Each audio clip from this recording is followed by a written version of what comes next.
大家晚安，我是陈燕莹，欢迎来到新闻大白话。接下来这一小时国内外大小事，要用您听懂的话说给您听。现在介绍这一小时来宾，首先要介绍是耶鲁政治学博士郭正亮，大家平安。以及前立委李胜峰，主持人好，大家好。还有国际政治专家赖岳谦老师。主持人好，观众朋友大家好。好，带您来看到的是呢，国际间目前每一个人在看的都是什么 Truth Social 啊？原因是因为川普会一直发文，一直讲话。可是问题是，昨天一发文之后呢，就告诉大家。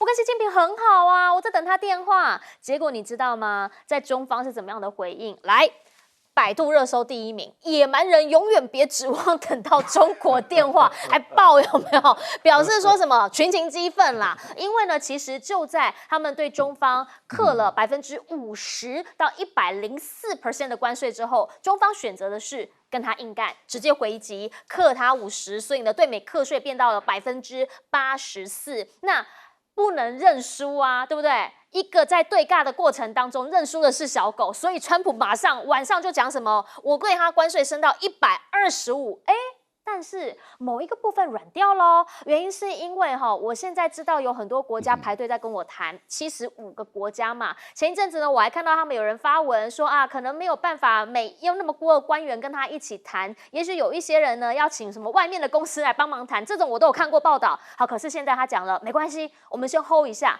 因为我知道你们很有诚意，所以我对你们暂停提高关税90天。税率先维持在10%，但北京缺乏尊重，所以呢，我要对它再提高，104不是整数比较难讲啦，所以提高到125，到底为什么你又提高了那个21%？没有原因，没有理由，你也不知道他那个是怎么算出来的。但现在呢，中方如何回应？来，中方的回应就是4个字，叫做奉陪到底。他们强调，美方将关税作为极限施压的工具，与世界为敌，他们觉得这是霸凌的行径，注定会失败，所以没有要退，不会让。再呛美国说，川普呢，你这个叫做开错方、吃错药，会扰乱国际秩序。当然大家会问，为什么会软呢？其实呢，现在美国的财长呢，他是有告诉大家说，最主要就是因为你们就是很听话没有报复，你不报复你就会得到奖励啊。那中方那个报复的有没有对他课到125之外，我还不排除要把那一些中国的企业撤出美国的证交所。那可是你这样子加这样加，等于是你知道打到死骨子里面这样子的一个打法。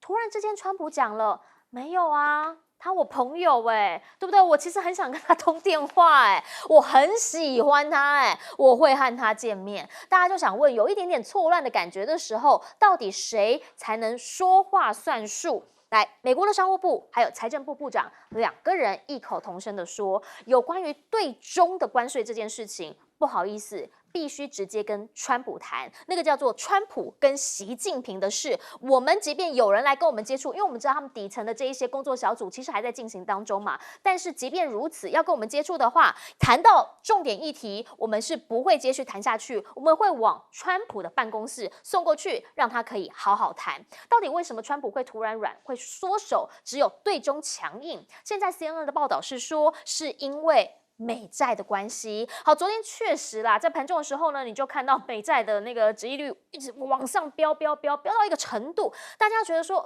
贝森特，也就是他们的财长告诉川普，这个真的有点失控咯。那川普表示，现在呢，他会做出这么样一个决定，其实说实话啦，就是因为呢，民众他有感受到有的人变得害怕了，所以呢，他才会先稍微暂缓一下，让只对中强硬这件事情继续下去。那么中方呢，其实你也可以看得出来，因为他们是美债持有非常大量的一个国家，而且呢，他们现在还指导了他们的国有大行美元少买一点。换句话说，其实他们没有考虑透过贬值来应对这个关税战吗？因为呢，现在在美债殖利率这个飙破5%的时候，很多人已经开始在看了，说是不是美国这个核选项，美国有可能会因为中国突然抛售，因为昨天传出他们会抛500亿美元的国债嘛，如果它整个抛出来的话，哇，那个美债不管是长期短期，真的是完全会核爆炸。投资人最担心的就是本来可以立为避险最稳定的一个美国国债，现在突然爆炸，那该怎么办呢？所以呢，黄金价格在今天反弹了，一度呢是涨到了3132美元一盎司，逼近历史高点。甚至呢，你也看到了，德国现在是不是考虑要把他们放在纽约曼哈顿金库里面的1200吨黄金，通通运回去他们自己国内？大家会说这个美元金本质这么一件事情，会不会没有办法再挂钩？大家开始抛美元，开始回去报黄金、报白银，白银最近价格也涨得很夸张哦。所以大陆现在它要怎么样再下这一盘棋？大家都在看，而另一口呢，他们是已经先出手了，包括呢制裁18家的美国军工企业，里面呢也包括了美国光子公司等等，这一些呢通通列入了管制清单，而且呢，他们美中贸易战的升级还包括了教育留学生，说如果要去俄亥俄州留学的要小心，甚至他们的文旅部直接发通告了，说因为我们现在中美贸易战关系恶化，如果要去玩的话，大家要充分评估旅游风险，建议不要谨慎前往。好，这个就是美国现在从政府到民间，其实都会看到他们有一些的变化，甚至呢，已经变成有一种爱国情操了吗？因为直接就把这个变成了百度热搜，野蛮人永远别指望等到中国电话。请教一下亮哥，昨天川普急转弯啊，最可能的原因是因为债市崩盘啊，绝对不是什么75家要排队跟我谈，那根本一点都不重要啊。那75家能够赚到多少钱呢？是，对不对？最大的2咖都没来啊，中国跟欧洲啊，对不对？我跟你讲，有一个中国大陆卖500亿也不算什么啊。美债10年期的美债一天的交易额是1.7到2兆美元啊，所以500亿算什么啊？这根本不是原因啊，真正的原因有人爆料了，有一个投资人叫 Spencer Hakimian， 他说昨天有一家日本的避险基金，他做多10年期的美债做60倍，昨天破产，哇，就是债市暴跌，逼得他破产。对，那这个又联动到很多人，这个是主因啊，所以不是中国，是日本，而且我跟你讲啊 ，CNN 说他去问了3个知情人士，也都指向债市，是因为连续3天那个美债的殖利率飙升啊，对，那债券的价格就一直崩跌嘛。是，我跟你讲啊，美股崩跌了不起是美国民众没钱啊，美债崩跌是美元就完蛋了，这个等于就是直接就是金融危机啊。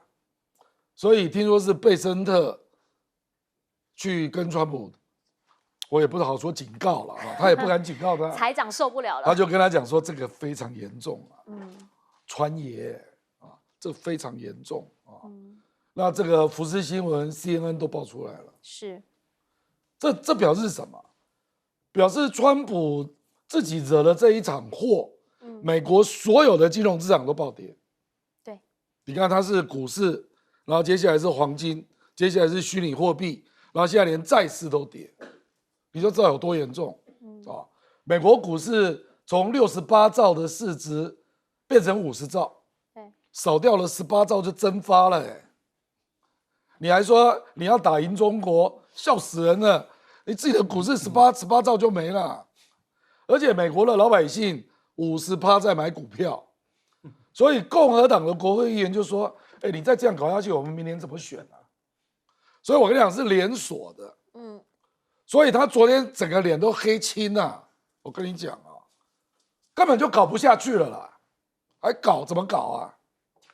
我跟你讲啊，那中国大陆是倒过来啊，中国大陆现在就是守住我自己的金融市场就好了。对，中国大陆的储蓄啦，150兆人民币，20兆美元呐，那你就去看，他只要允许那个国有银行跟保险公司可以进股市，就可以护盘啊。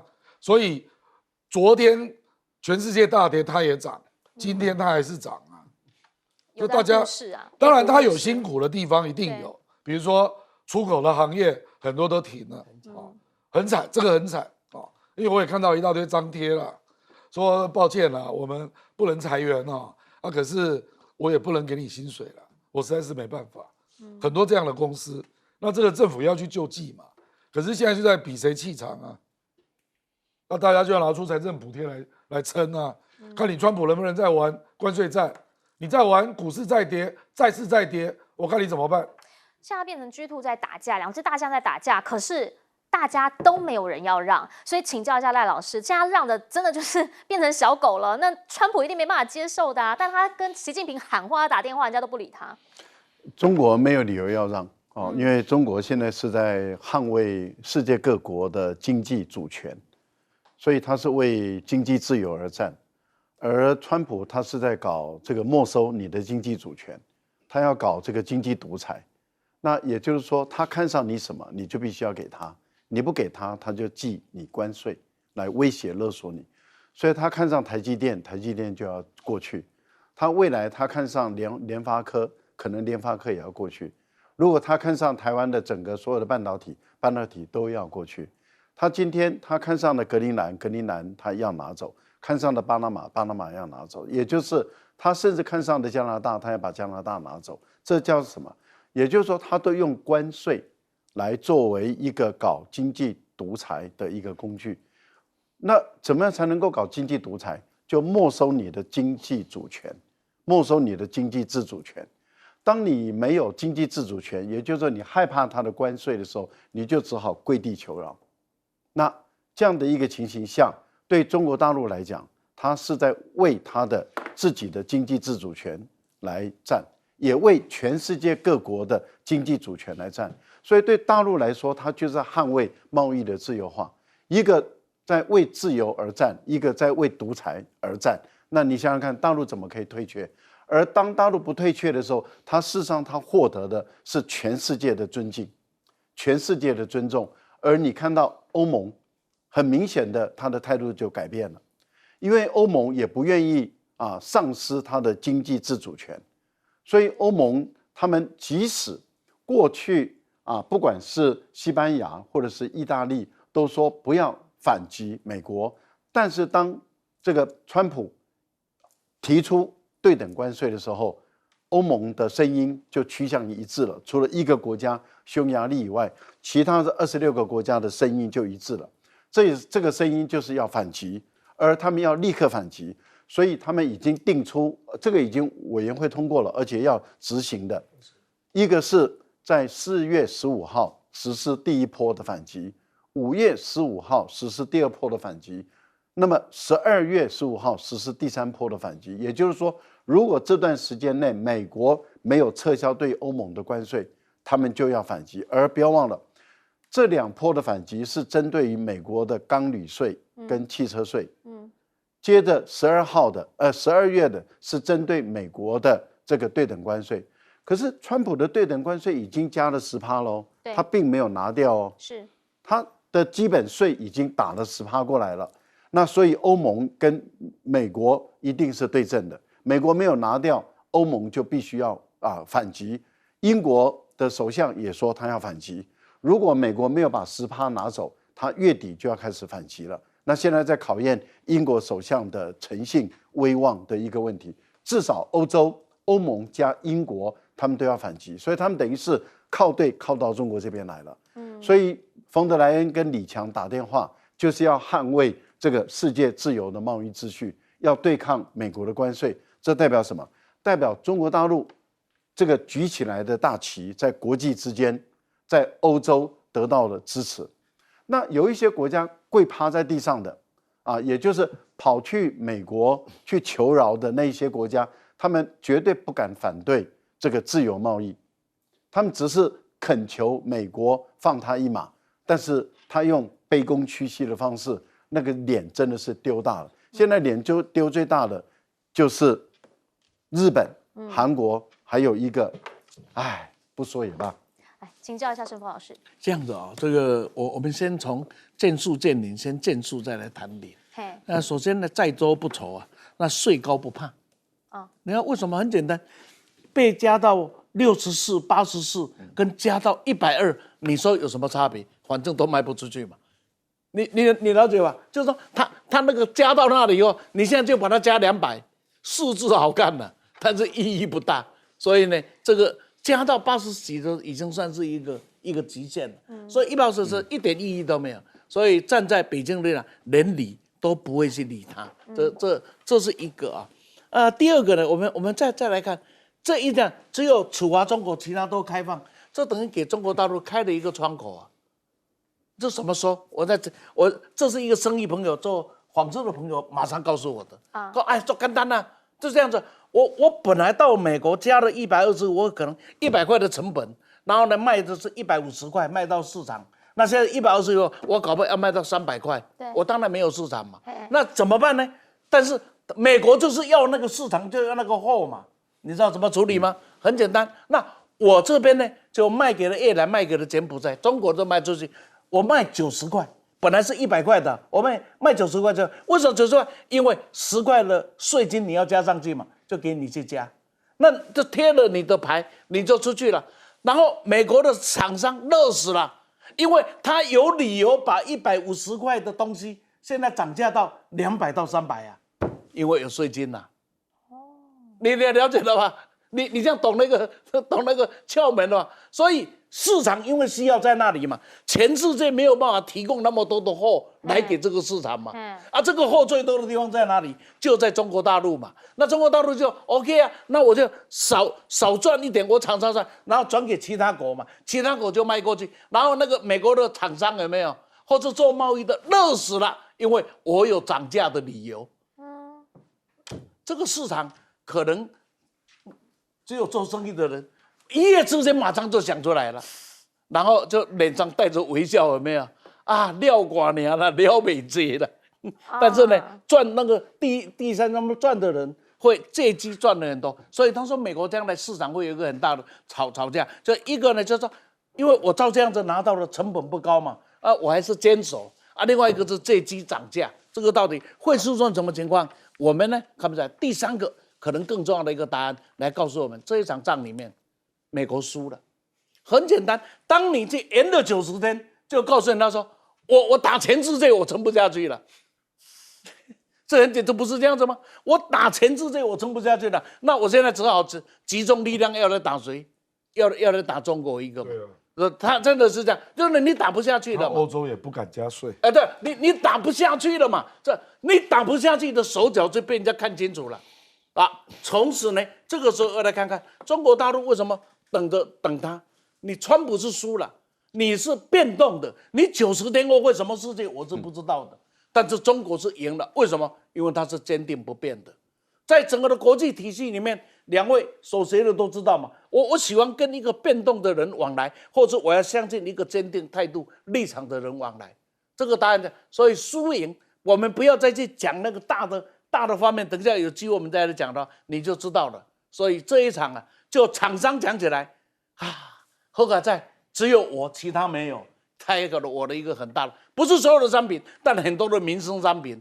大概就这样子找到出路了。换句话说了，他那个时候说无差别攻击的时候，他禁止的是洗产地，但他现在呢，只针对中方一家的时候，就让大家是不是一方面是找到出路，另一方面，川普原本说的他要打的还算数吗？因为呢，他一开始的时候，我也是公开紧拍天啦，来直接来看看他当时怎么说。I'm telling you, these countries are calling us up, kissing my ass. They are dying to make a deal. Please, sir, make a deal. I'll do anything. I'll do anything, sir. 有没有听到？他说所有的人来找他什么卑躬屈膝啊，拜托啊，拜托啊，救救我啊！总统先生跟我达成协议呀。但是问题来了，那中方呢？中方是这一回被夹最多的。刚刚我们看到他们起的奉陪到底，但另一个人这个是大陆的外交部发言人毛宁，他只是抛出了这段影片来反击。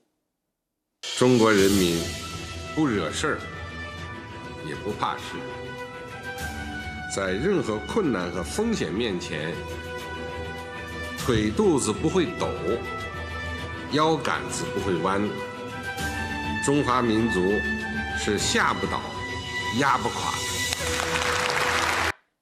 好，当然这一段话不是他在针对这一次的关税战所讲的啊，他当时呢是在出席抗美援朝的纪念活动的影片，但是他们想强调的就是那个中华民族是下不倒、压不垮的那个强硬态度。而这一回这个强硬态度呢，让大家比较惊讶的是，个赞虾个暗赞的是谁？是日本人。来，网络上面日本人呢，他们自己怎么讲的？他们说，虽然呢，我们跟他真的水火不容啦，但是和什么都不做的日本不同，令人佩服。还说了，这个呢是唯一有骨气的国家。大家看到，好像说呢，川普这样碾压我们，但有人可以跟他反制，心里头会有一种舒爽感。可是呢，为什么这一次日本也会被川普他给记上旗？最主要原因还是因为他说，你们都在拿我们的好处。你们都不买我们美国车，但问题来了，他的好朋友安倍晋三先前不是有跟他讲过了吗？当时呢，他在回忆录里面特别讲了说。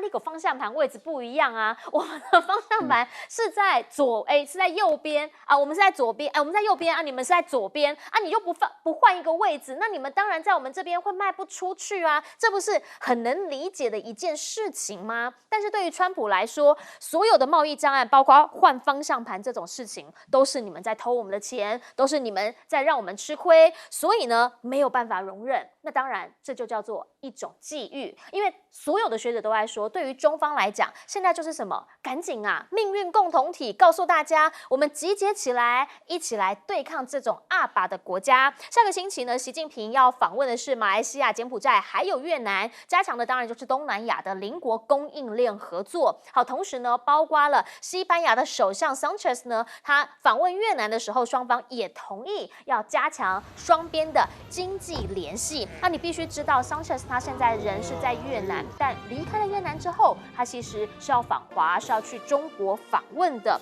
那么这一趟呢，你就可以看得出来，不只是在中方、在欧盟，又或者是在东南亚，现在好像还蛮一致的。中国的商务部长王文涛呢，他也直接的跟欧盟还有东协的官员视讯，当然反对的就是美方的关税。同时呢，他们也强调说，欧盟已经开始同意展开电动车的谈判了，先前谈不下来的。现在因为川普的关系，通通都有转机，都有转圜。我们刚刚特别提到说，欧盟啊，其实这一次我们还特别查了一下，那个75个国家有没有欧盟，它有没有被加到税？答案是它依旧维持10%。可是问题是这不对啊！川普说只要有反击的都不会退让。他们有反击啊，他们要对美加征25%的反制关税，而且里面呢很精准到。包括了冰淇淋哦，那个是那个川普洪州那边生产的，我要给他课。好，包括汽车零件，那个是洪州生产的，我要给他课。精准到这样，他们就是要瞄准川普，会让你痛，会让你在期中选举没有票。甚至呢，有一个也很直接，好，这个是福斯还有奥迪，他们要在美国的车窗贴纸里面，价格还要分2个，一个就是什么，我原本其实我只卖你这个价钱哦啊。为什么现在那么贵？那个附加进口费就是关税加的钱，我贴纸给你加上去，让你很有感。那个不是我叫你掏钱的哦，那个钱是川普叫你买的，跟我是没关系。问你们总统去吧。好啦。大家就会问，所以现在呢？现在白宫告诉我们说，其实加墨的商品是不适用的。最主要的原因呢，是因为他们的商品已经被排除在广泛的关税政策之外。那么加拿大的反击呢，其实会在4月9号生效，继续的对不合理的关税做出有力的回应。同时，你很难相信加拿大跑去跟日本合作了，2个应该是美国最坚定，一个呢在北美的盟友，一个在亚洲的盟友。现在要合作做什么？要跟其他的 G7 国家稳定全球市场，还有金融体系。换句话说，那个不稳定的因子美国要被排除了吗？回过头想请教一下亮哥，您怎么样来看川普昨天所有的人看到他那一段谈话的时候，会想说，这个真的是很川普讲话 kiss my ass， 完全不给人家留余地。其实这也不符合事实了，因为我们在看，不是有多少个国家来跟你谈而是那75个国家的 GDP 是多少了？也对了，你算一下好不好？你如果把中国、欧洲、加拿大、巴西这些国家都扣掉，巴西也因为这样修了一个贸易法案是说它可以做反制，我就不相信中国加欧洲就已经全世界的 GDP 占35% 了，对，所以这个就不用吹牛了。实际上这75个里面大概只有日本是可以榨到钱的啦。你说在关税战里面，其他真的要榨到别的钱，真的不容易了。因为美国就是要钱嘛。韩国也可以，韩国大概就是投资啦，台湾也可以。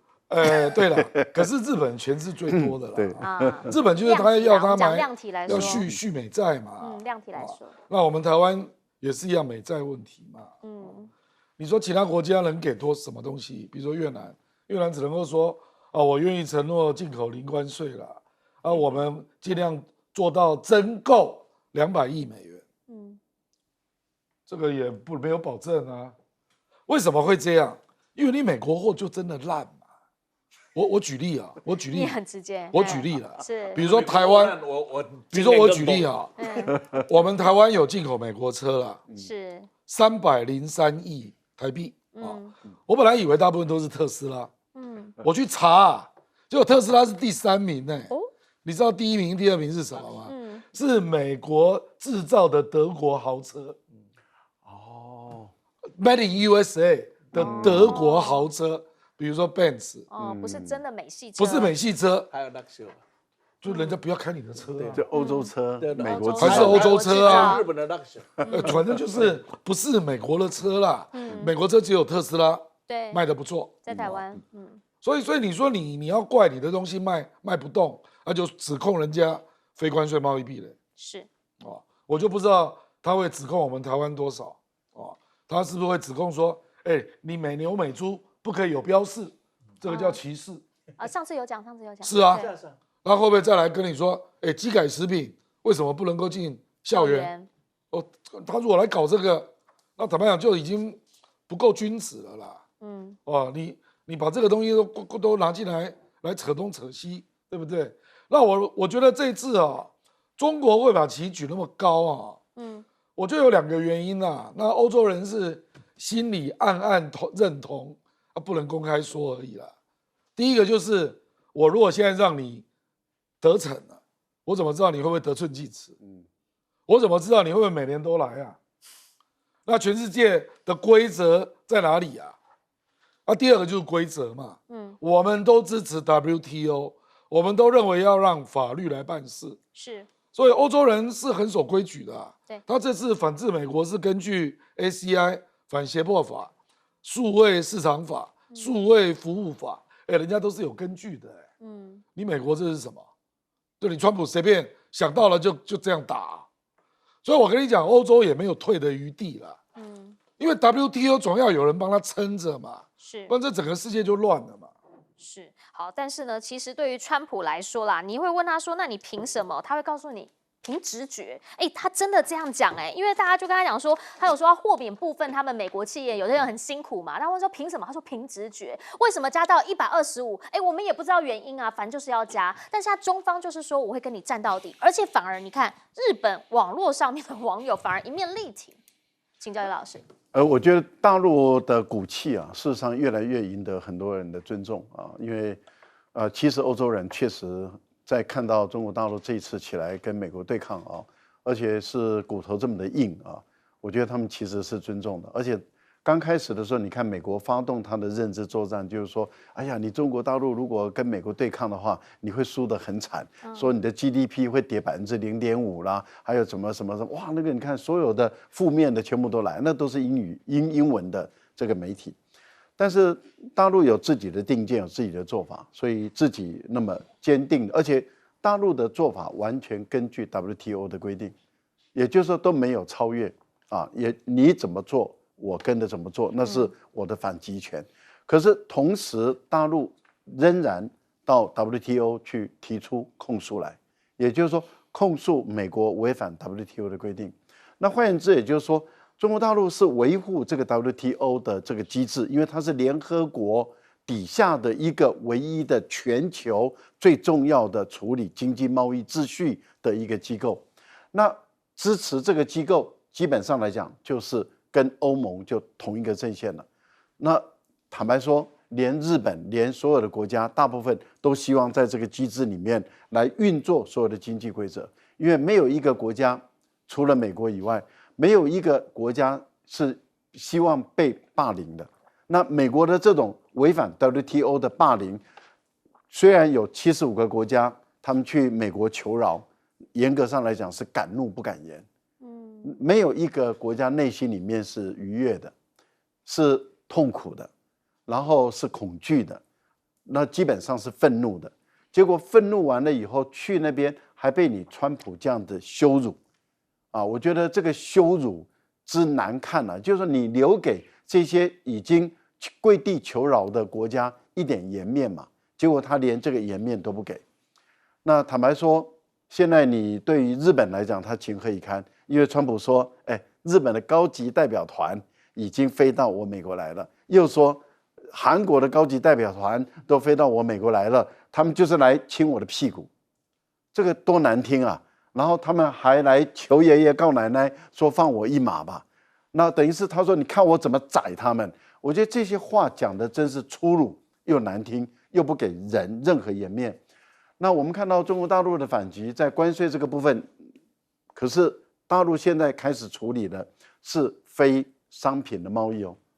非商品贸易，你看他最近出了一个白皮书，就谈到中美的贸易要怎么计算的白皮书里面，他就谈到了商品贸易，虽然中国大陆的顺差是3000多亿美元，可是非商品贸易，美国的顺差也是2-3千亿美元哦。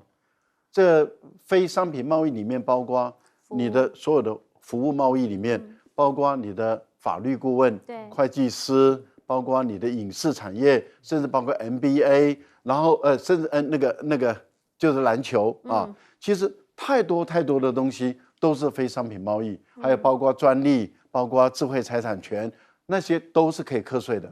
现在大陆看起来是要朝非商品贸易里面来下手了，这个力道才是大的。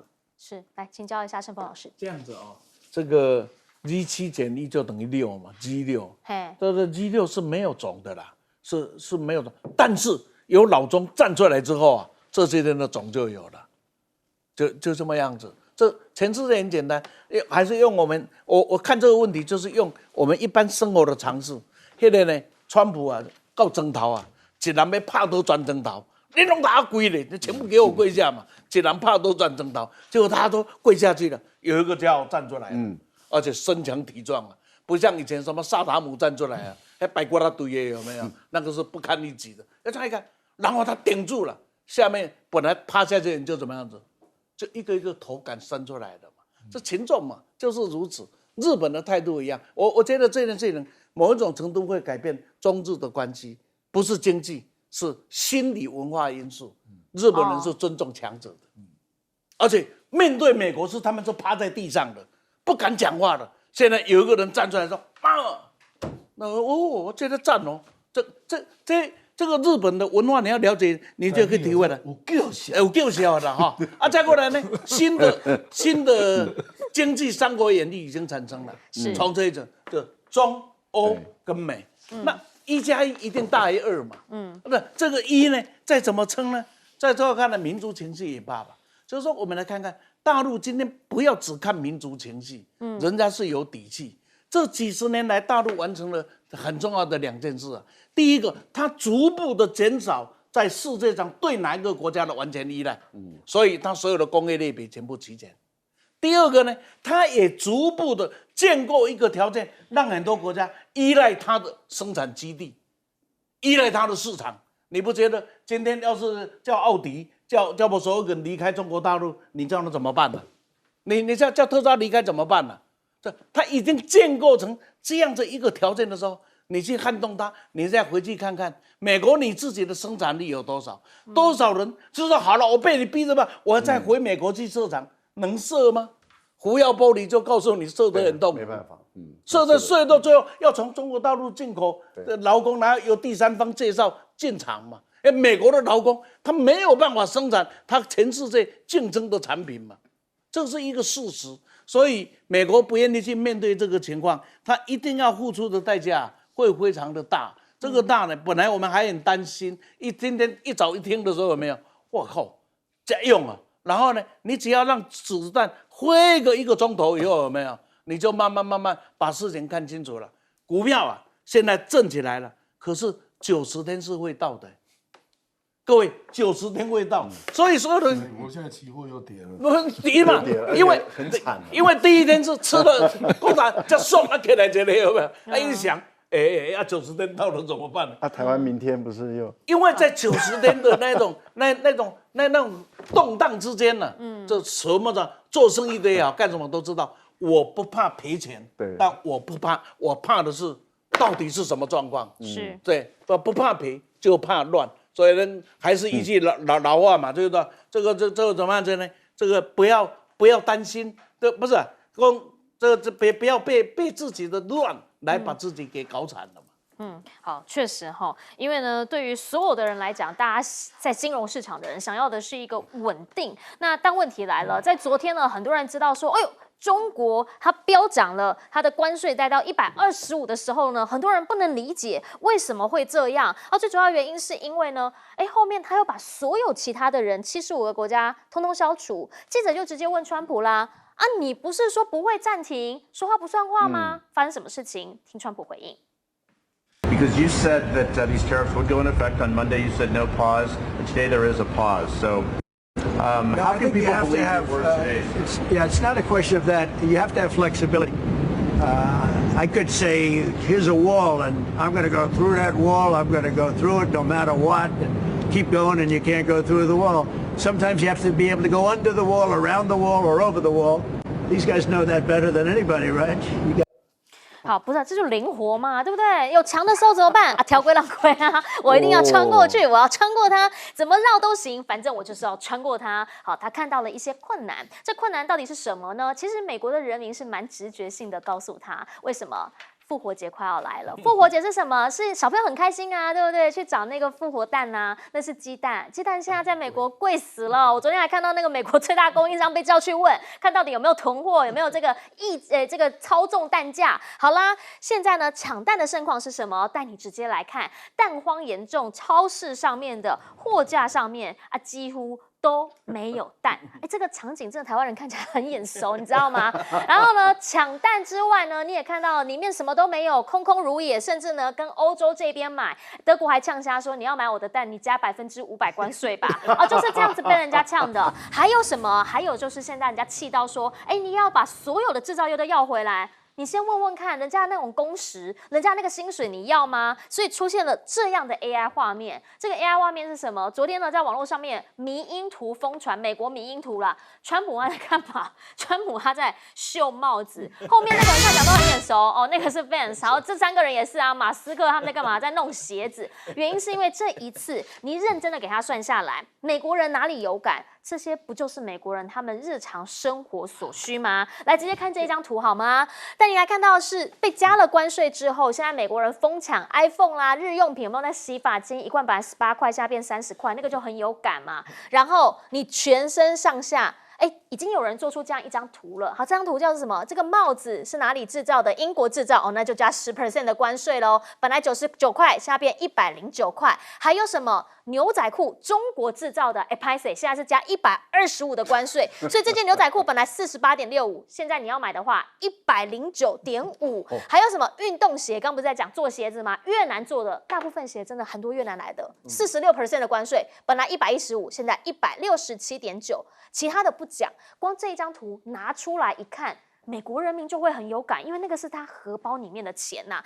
人都是这样啦，跟你有关系就会有感。我也看到复活节有人说呢，要包那个马铃薯啊，或者是要彩绘石头啊。为什么？蛋太贵了，要想方法嘛。现在圣诞节可能也要想方法，因为呢，中方这边讲他们的这个塑胶圣诞树还有装饰厂商呢，以往美国客户都在这个时候已经会接到他们的订单，但现在呢，因为川普关税的关系，还没接到任何订单。但是呢，有87%通通都是从中方进口的，大概价值40亿美元，那都没有接到单，是表示今年货架上面都不会有东西吗？还是要去哪里买货呢？因为呢，目前90天的关税嘛，可能还必须要赶在这90天里面进来，你才会是10%。过了90天，也不对。他如果忽然换了，你要等到他回心转意之前，赶紧进货，这才算数。川普现在呢还不爽什么事情？他不开心一件事情叫做他洗澡洗太久了原因是因为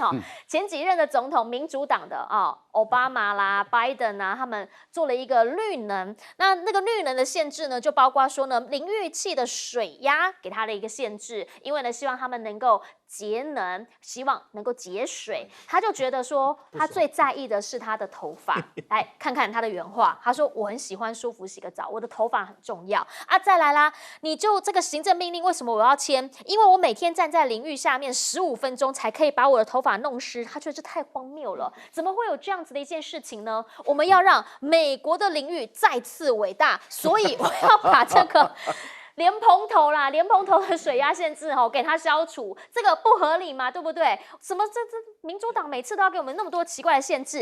美股现在反弹，现在更多还要面临的问题是川普到底有没有做内线交易？因为他昨天呢在宣布所有的关税。75个国家关税解除之前，他喊出了 "Great time to buy"， 好时机买东西。后面 DJT 其实就是他们技术公司的缩写，现在要被查。到底有没有内线交易？回过头请教一下亮哥，你怎么样来看？好，大家都在讲啦，川普你说话不算话，他说不是，我这叫灵活。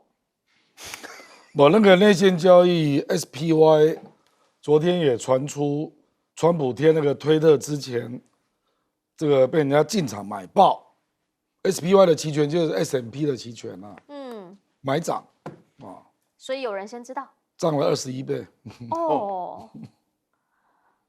21%了，我说错了，21%，21倍就有点多呢。对，21%21%。我就是说很多啦，到处都在传。那有一位参议员叫 Adam Schiff，他已经要成立调查委员会。这个川普本人我不敢讲啦，可是川普的家族基金是谁操盘的？因为他的家族财富基金有进场那也有人说，那个 Kushner。那个 Affinity Partner 要不要查一下？他女婿，他们都有基金啊，然后还有他身边的核心幕僚，要不要查一下这个当然是案外案啦。那我也看到有人贴出这个川普那个 Make America MAGA 的帽子，对，说现在要涨1倍了，因为 Made in China 连那礼帽子都要涨价。这个东西就是这样了，我们。这个当然两边都要受伤的啦，因为比如说沃尔玛它有60%的货源是来自中国，那你想一想嘛，贸易战打了6年了，为什么它没有转到其他的供应链？显然就是它在中国拿到了供应链最方便，因为量够大，性价比也够高，不然理论上它进口很多低端的你可以去越南买啊，巴基斯坦、孟加拉，为什么你都没有转呢？我跟你讲，这个供应链要立刻重建是不容易的啦，所以我觉得搞不好连沃尔玛都自己囤货，因为现在就会涨价啊。我如果再隔个1个月或者2个礼拜之后卖，我可能会赚到钱。所以我觉得川普恐怕第一个面对的危机是美国会不会有缺货危机？是那中国老百姓，这个中国的出口商当然就要勒紧腰带了。那也许政府会给他一些补助那可是他也没办法，因为现在所有的出货船都暂停了，那美国的进货也暂停了，现在就是撑看谁的气场啊，就这样啊。好，比气场，因为连 iPhone 都在抢货，对，那这怎么办呢？我们先进广告，等回来继续来说。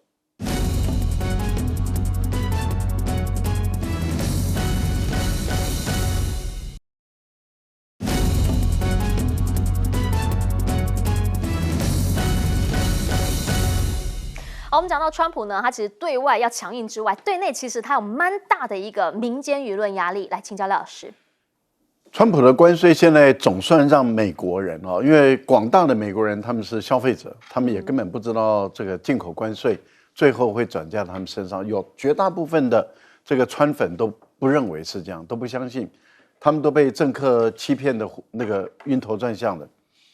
可是，即使有很多的路人甲乙丙，他们用他们的现身经验来跟他说：“我就是进口商，关税就是我们吸收。”他们还是听不进去。啊，因为他们总认为说，那你很有可能是民主党的啊等等的。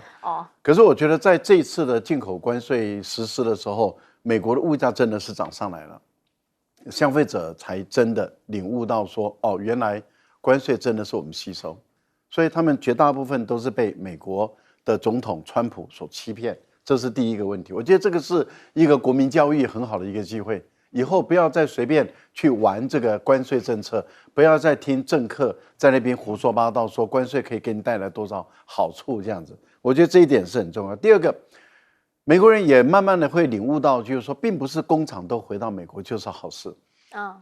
例如说，你说iPhone 是美国人的骄傲嘛，哈，算美国的骄傲好了。说，哎，他们能够设计研发出一款很好的一个手机，可是你要生产制造都到美国来的话，有可行吗？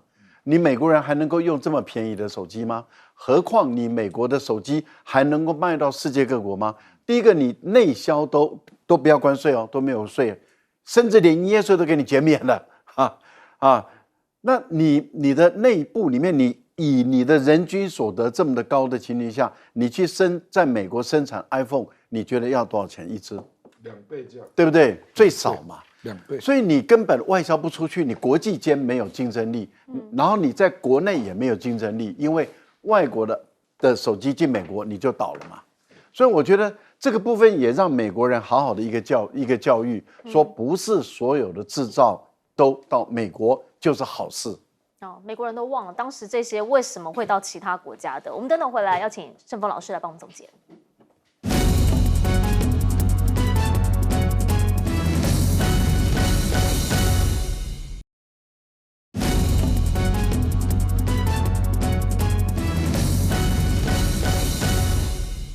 新闻的最后呢，我们要请盛峰老师帮我们总结。从以前到现在，读过所有的总体经济学理论，不管哪一家哪一派，从来没有一家告诉你用这个用关税可以解决经济所造成的所有的问题。他现在是把这个当作万能丹一样，好像所有的问题就要关税了，那美国所有的问题都解决。这个也实在是我们就讲是天才。那我们现在来看，现在全世界也不是说全世界行内的人现在关心的一件事，川普的团队有没有内线交易？因为这一次是仓促做决定嘛，那昨天是跌成那个样子嘛，今天忽然涨成这个样子嘛，你说有没有呢？就没有，人家都怀疑有，所以美国势必一定在这个问题上将来会纠缠不清。2天都有人举证哦。这一定会纠缠不清。他的发文也是时机点超奇怪的。是，所以这个纠缠不清了。那么再过来呢，在这一场大家一定很关注的这一场情况会在美国会出现什么？美国已经出现富豪大幅收税，他的财产夸上，然后呢，市民呢充分的感受到这一个物价的上涨，他的口袋正在干杯之中。这很现实，而且生意人的说法一定是这样子。我知道关税一定你9个月、6个月、几个月，反正这个还没有解决嘛。